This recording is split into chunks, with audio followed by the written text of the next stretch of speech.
Bienvenue dans le repère Louis Mandrin. Louis Mandrin, c'est cet homme-là, avec son grand chapeau, son foulard et son fusil à baïonnette. Vous voilà en plein cœur du XVIIIe siècle, sous le règne de Louis XV. À l'époque, la France n'a pas les mêmes frontières qu'aujourd'hui. Ici, par exemple, à Saint-Genis-sur-Guiers, nous sommes en Savoie, et la Savoie n'est pas encore française. Elle appartient au royaume de Sardaigne.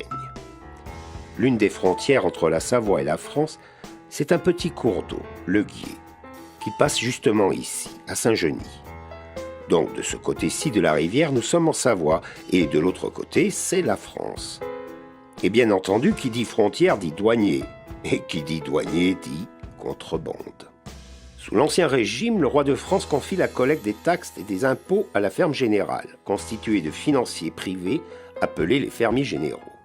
Chaque année, les fermiers généraux s'engagent à verser au roi une somme moyennant quoi ils se chargent eux-mêmes de collecter les taxes en tirant le bénéfice qu'ils souhaitent. Ils reçoivent également le droit de poursuivre eux-mêmes les contrebandiers.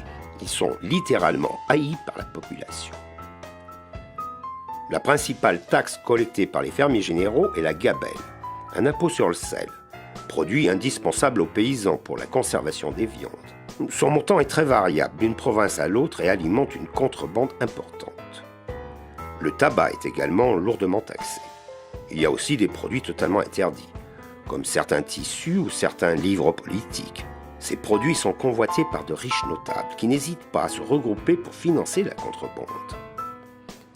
Attirés par cet argent facile, des centaines d'hommes armés à cheval, organisés en bande, achètent à bon prix des marchandises en Sardaigne ou en Suisse et les vendent ensuite en France, illégalement, sans payer les taxes.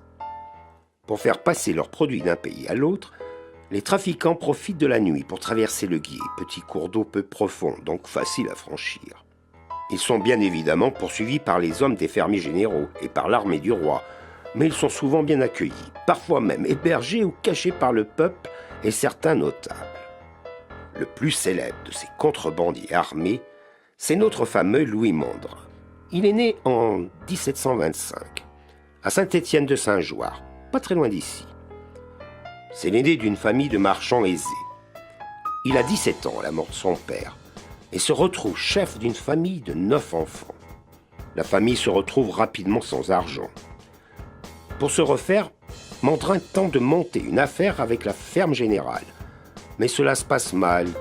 Il est à nouveau ruiné et en garde une rancœur tenace. Mandrin tombe peu à peu dans la délinquance. Il entre au service de Jean Bélissard, un contrebandier redouté, avant de devenir le chef de la bande. Surnommé Belle Humeur pour sa gaieté, c'est un fin stratège et un homme d'un grand charisme. En échange de leur obéissance sans faille, il est prêt à tout pour défendre ses hommes en cas de bagarre.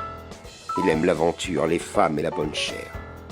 Il fait de la contrebande une affaire personnelle, un moyen de vengeance contre les fermiers généraux qu'il rend responsables de sa ruine et de la mort de son frère.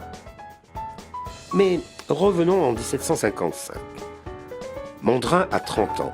Il vient de faire 6 campagnes de contrebande. Il s'apprête à vivre sa 7e aventure et pour cela, il a besoin de vous. Passez donc la porte de cette auberge pour commencer. Attention, conservez bien la clé que l'on vous a confiée tout au long de votre voyage, vous en aurez besoin. Et bonne campagne!